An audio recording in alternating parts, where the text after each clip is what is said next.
नमस्कार दोस्तों, आपका स्वागत है हमारे YouTube चैनल पर।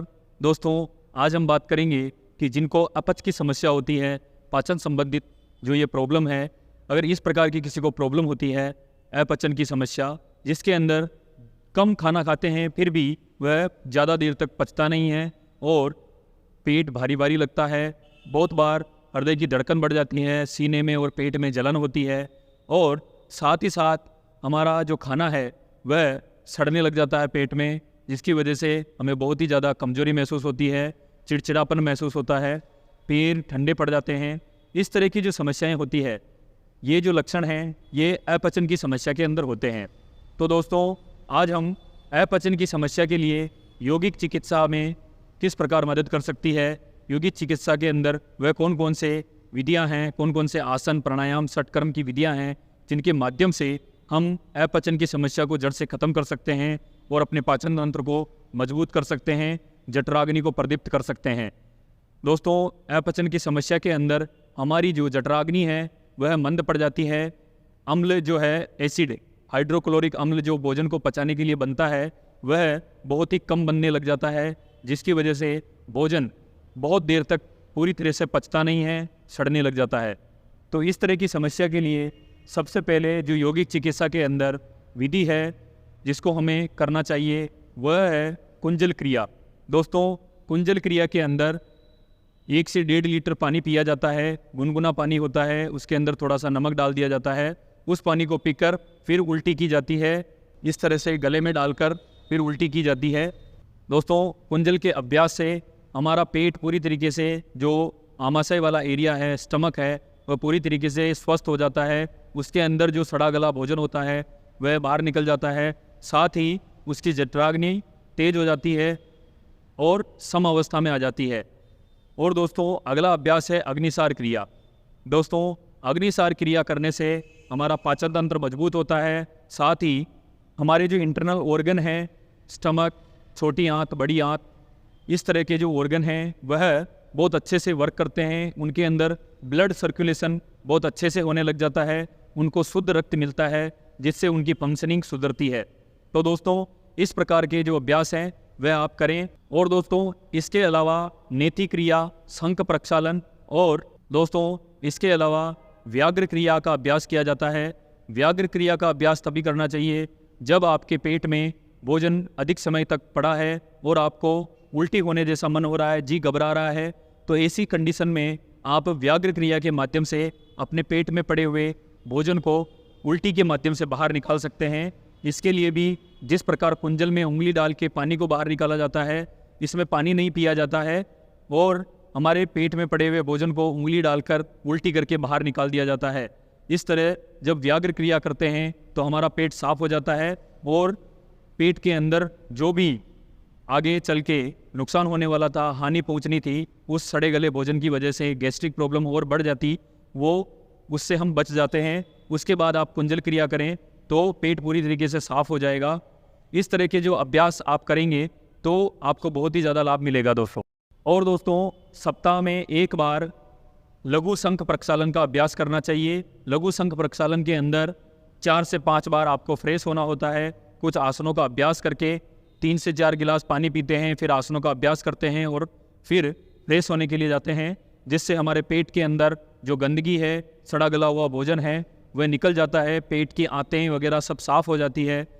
ये हमारा जो पाचन तंत्र है ये शंख की आकृति में है। दोस्तों, जैसे शंख में ऊपर से हवा जाती है फिर अंदर घूम के दूसरी साइड से निकलती है, उसी प्रकार हमारे मुख से भोजन जाता है आमाशय में और छोटी आंत, बड़ी आंत में वह पच के जब एनस से बाहर निकलता है तो बीच बीच में जब वह सड़ता है या उसमें कुछ और प्रॉब्लम होती है तो हमारा पाचन तंत्र कमज़ोर हो जाता है, हमारी जठराग्नि मंद हो जाती है, धीमी पड़ जाती है, जिसकी वजह से भोजन बहुत देर तक पचता नहीं है और सड़ने लग जाता है। इससे हमारे को बहुत अधिक प्रॉब्लम्स होती है, शारीरिक और मानसिक रूप से हमारा स्वास्थ्य खराब होने लग जाता है। और दोस्तों, आगे जो अभ्यास मैं बताने जा रहा हूँ वह है यौगिक सूर्य नमस्कार। दोस्तों, सूर्य नमस्कार का अभ्यास आपको प्रतिदिन 10 से 12 बार करना चाहिए, जिससे आपके शरीर का ब्लड सर्कुलेशन अच्छा होगा, साथ ही साथ आपका पाचन तंत्र भी मजबूत हो जाएगा, आपकी जठराग्नि प्रदीप्त होगी और आपकी पाचन क्रिया बहुत अच्छे से काम करने लगेगी। इसके बाद दोस्तों पवन मुक्तासन की जो सीरीज है वो अभ्यास आपको करने चाहिए, जिससे हमारे डाइजेशन सिस्टम की जो नसें हैं, मांसपेशियां हैं, वह मजबूत होगी, उनके अंदर रक्त संचार जो है वो बढ़ेगा और वह अपनी जो फंक्शनिंग है बहुत ही सुचारू रूप से कर पाएगी। जब आप भोजन करते हैं तब आपको 10 मिनट के लिए वज्रासन का अभ्यास करना चाहिए। जब आप वज्रासन का अभ्यास करते हैं तो हमारी पिंडली के अंदर कुछ एक्यूप्रेशर पॉइंट होते हैं और साथ ही साथ हमारी रीढ़ बिल्कुल सीधी रहती है, जिससे पेट की जो फंक्शनिंग है वह आराम से अपनी पाचन क्रिया जो है उसको कर पाता है। उसकी जो कार्य प्रणाली है वो व्यवस्थित रूप से काम कर पाती है, जिससे भोजन बहुत ही जल्दी पच जाता है और हमारे जो न्यूट्रिशन है वो एब्जॉर्ब हो जाते हैं। तो दोस्तों प्रतिदिन आप वज्रासन में कम से कम शुरुआत में 2-3 मिनट बैठें, फिर धीरे धीरे इसको बढ़ाते हुए 10 मिनट तक वज्रासन में बैठने का अभ्यास करें, जिससे आपका भोजन बहुत ही जल्दी पचेगा और आपका स्वास्थ्य बहुत अच्छा रहेगा, आपका शरीर वज्र के समान मजबूत बनेगा। दोस्तों आसन करने के बाद कुछ प्राणायाम का अभ्यास करना चाहिए, जिसके अंदर महत्वपूर्ण जो है वह भस्त्रिका प्राणायाम, बाह्य प्राणायाम और सूर्यभेदी प्राणायाम का अभ्यास हमें करना चाहिए। मैं आपको कुछ प्राणायाम के अभ्यास बता रहा हूँ, उसे ध्यान से सीखें और अभ्यास करें। तो सबसे पहले दोस्तों हम कपालभाति क्रिया का अभ्यास करेंगे। कपालभाति क्रिया करने से हमारी जो ब्रीदिंग है वह प्रॉपर हो जाएगी। फिर हम नाड़ी शोधन का अभ्यास करेंगे, फिर अनुलोम विलोम का अभ्यास करेंगे, उसके बाद भस्त्रिका प्राणायाम, फिर सूर्यभेदी प्राणायाम का अभ्यास करेंगे और फिर अंत में बाह्य प्राणायाम का अभ्यास करेंगे। इस प्रकार इन प्राणायाम का अभ्यास करते हैं। सबसे पहले कपालभाति करेंगे। कपालभाति किस तरह से करते हैं? कमर गर्दन को सीधा रखें, आंखें बंद रखें और एक लंबा गहरा सांस भरें। कपालभाति शुरू करेंगे। पेट को अंदर लेना है, श्वास बाहर छोड़ते हुए पेट नाभि के स्थान से अंदर की तरफ जाएगा। देखिए किस तरह से।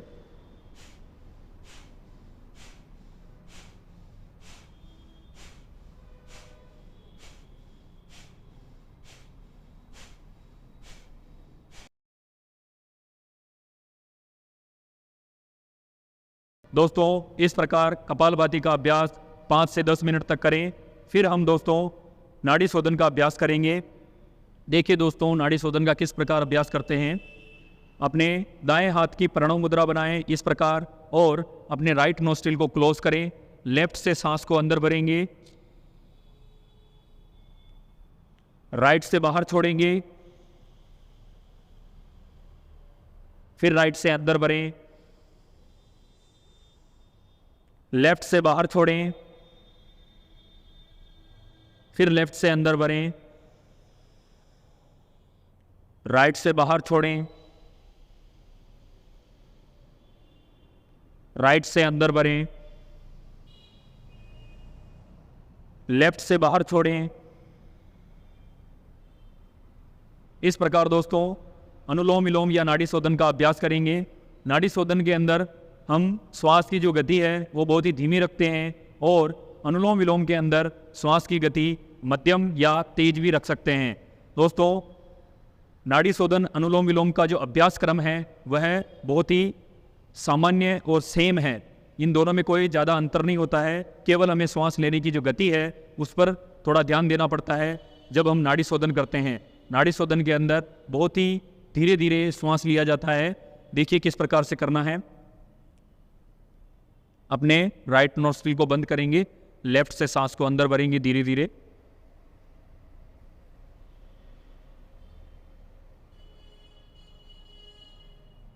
अब धीरे धीरे राइट से बाहर छोड़ें,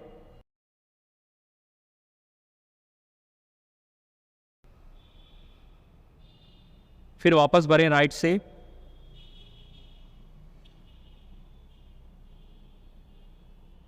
और लेफ्ट से बाहर छोड़ें। इस तरह से दोस्तों नाड़ी शोधन का अभ्यास करें। नाड़ी शोधन में अनुलोम विलोम में जो प्रक्रिया है वो समान है, इसलिए आप किसी का भी एक का अभ्यास कर सकते हैं या दोनों का अभ्यास कर सकते हैं अपनी समय की उपयुक्तता के आधार पर। अब दोस्तों हम भस्त्रिका का अभ्यास बताते हैं किस प्रकार करना है। देखिए दोस्तों इस तरह से मुट्ठी बंद करें, सांस भरेंगे, दोनों हाथ ऊपर, सांस छोड़ते हुए नीचे, ऊपर नीचे, सांस भरेंगे ऊपर, सांस छोड़ते हुए नीचे,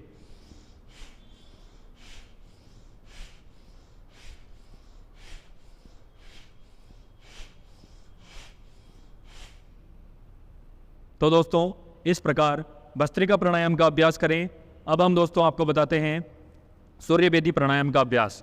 दोस्तों सूर्य वेदी प्राणायाम के अंदर राइट नोस्ट्रिल से सांस को अंदर भरना है, लेफ्ट से सांस को बाहर छोड़ना है, क्योंकि हमारा जो राइट नोस्ट्रिल है वह पिंगला नाड़ी है, सूर्य स्वर है। इससे हमारे शरीर के अंदर गर्मी उत्पन्न होती है, साथ ही हमारी जठराग्नि भी तेज होती है। और दोस्तों एक बात मैं बताना चाहता हूँ, जब भी आप भोजन करते हैं उससे पहले अपने दोनों नासिका को चेक करें कि आपका कौन सा स्वर चल रहा है और कौन सा बंद है। जब आपका राइट नोस्ट्रिल चल रहा हो तभी आपको भोजन करना चाहिए। अगर राइट नोस्ट्रिल आपका बंद है, आपका दायां जो नासिका है वह बंद है, तो आपको अपने लेफ्ट साइड में करवट लेके लेटना चाहिए कुछ देर के लिए, 1-2 मिनट के लिए, जिससे आपका जो राइट नोस्ट्रिल है वह ओपन हो जाएगा, आपकी जठराग्नि जो है वो तेज हो जाएगी और फिर आप भोजन करेंगे तो वह बहुत ही जल्दी पचेगा। इसलिए दोस्तों ये अतिरिक्त जानकारी थी जो बहुत ही आवश्यक थी, वो मैंने आपको दी। अब दोस्तों हम सूर्य वेदी प्राणायाम का अभ्यास करते हैं। अपने लेफ्ट नोस्ट्रिल को बंद करेंगे और राइट से सांस को अंदर खींचेंगे, फिर लेफ्ट से बाहर छोड़ें, राइट से श्वास अंदर भरें, लेफ्ट से बाहर छोड़ें, राइट से भरें, लेफ्ट से छोड़ें, राइट इनहेल, लेफ्ट एक्सेल। दोस्तों सूर्य वेदी प्राणायाम के अंदर श्वास राइट नासिका से ही लिया जाता है और लेफ्ट से बाहर छोड़ा जाता है। इसी प्रकार क्रम से आप अभ्यास को करते जाइए, जिससे आपको इसका बहुत ही अधिक लाभ मिलेगा। साथ ही साथ आपके शरीर की ऊर्जा बढ़ेगी। अभी सर्दियों का मौसम आ रहा है, जिसके अंदर हमारी इम्यूनिटी स्ट्रांग होनी चाहिए। सूर्य वेदी प्राणायाम करने से शरीर गर्म रहेगा, इम्यूनिटी मजबूत रहेगी, रोग प्रतिरोधक क्षमता अच्छी रहेगी और हमारा रक्त भी शुद्ध हो जाएगा, जिससे सर्दियों में जो सर्दी जुकाम होने की समस्या होती है वह आपको नहीं होगी। दोस्तों इस प्रकार से ये जो प्राणायाम मैंने बताए हैं उसका अभ्यास करें। अगला प्राणायाम का अभ्यास है वह है बाह्य प्राणायाम। दोस्तों बाह्य प्राणायाम का अभ्यास हम करेंगे, उसके अंदर सांस अंदर भरना है, फिर श्वास को पूरा बाहर छोड़ देना है। श्वास को बाहर छोड़ने के बाद एनस को अंदर खींच के मूल बंद लगाना है, फिर पेट को अंदर खींच के उड्डयन बंद लगाना है, फिर गर्दन को नीचे झुका के जालंधर बंद लगाना है। ये त्रिबंध के साथ बाह्य प्राणायाम का जब हम 3 से 5 बार या 10 बार अभ्यास करते हैं प्रतिदिन, तो हमारी जठराग्नि बहुत ही अच्छे से काम करने लग जाती है। हमारा पैंक्रियाज, लीवर, किडनी, ये जो सभी ऑर्गन हैं, हमारे large intestine, small intestine, stomach, ये सारे ऑर्गन बहुत ही अच्छे से इनकी मसाज होने की वजह से, इनका ब्लड सर्कुलेशन अच्छा होने की वजह से स्वस्थ हो जाते हैं, निरोग हो जाते हैं और इनकी कार्य प्रणाली में सुधार आता है, जिससे हम अनेक बीमारियों से बच सकते हैं। तो दोस्तों बाह्य प्राणायाम का अभ्यास कैसे करते हैं देखिए। लंबा सांस भरें, पूरा सांस बाहर छोड़ दें, दोनों हाथ घुटने के ऊपर इस तरह से रखें, एनस को अंदर खींचेंगे सांस छोड़ते हुए, फिर पेट को अंदर खींचें और गर्दन को नीचे झुकाएं।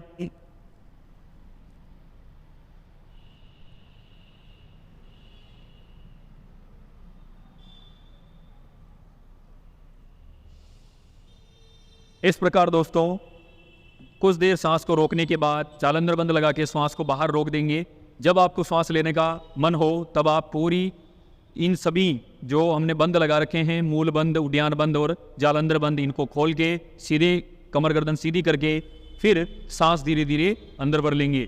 इस तरह से आप जब दूसरा अभ्यास करेंगे तो पूरा सांस बाहर छोड़ के फिर मूल बंद, उड्डयन बंद और जालंधर बंद लगाएं और कुछ देर उस स्थिति में बने रहें। फिर वापस मूल बंद, जालंधर बंद और उड्डयन बंद को खोल के फिर सांस अंदर भरें। इस प्रकार आप 8 से 10 राउंड कर सकते हैं। अपनी क्षमता के अनुसार, अपनी शारीरिक जो आपकी स्ट्रेंथ है उसके अनुसार आप अपनी अभ्यास के क्रम को बढ़ा सकते हैं। तो इस प्रकार जो मैंने आपको प्राणायाम बताए हैं उनका अभ्यास करें तो आपकी अपचन की समस्या 15 से 1 महीने में, 15 दिन या 1 महीने में आपकी पूरी तरीके से ठीक हो जाएगी और साथ ही साथ आपका ब्लड सर्कुलेशन अच्छा हो जाएगा, आपकी इम्यूनिटी अच्छी हो जाएगी, आपकी चेहरे का तेज बढ़ेगा और आपके ब्रह्मचर्य की भी रक्षा होगी। अनेक आपको लाभ मिलेंगे दोस्तों।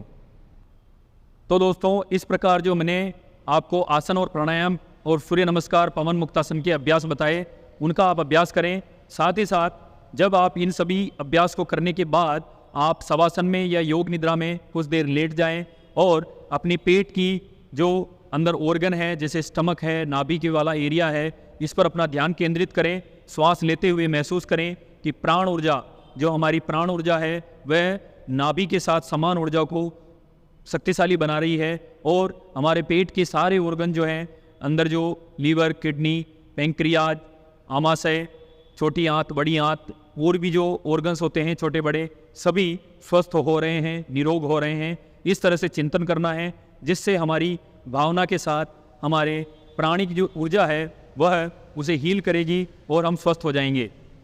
तो इस प्रकार आप अभ्यास करें जिससे आपका स्वास्थ्य बहुत अच्छा रहेगा, मन शांत रहेगा और आपका जो अपचन की समस्या की वजह से जो चिड़चिड़ापन है, तनाव है, वह कम हो जाएगा।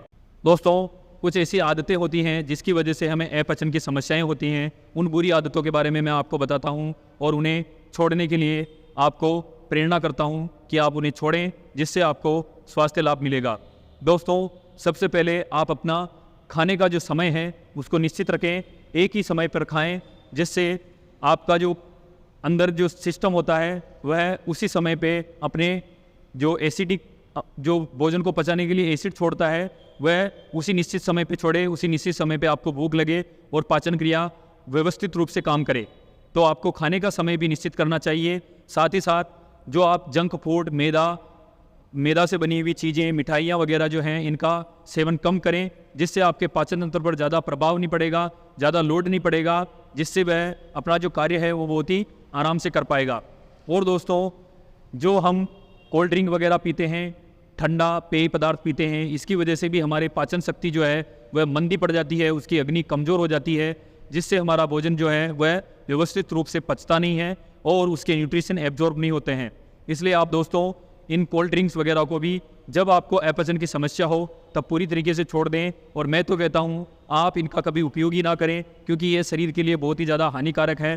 शराब, मदिरा, मांस और इस तरह की जो अनेक शरीर के लिए हानिकारक जो चीज़ें हैं, उत्पाद हैं, उनका सेवन करना बंद करें।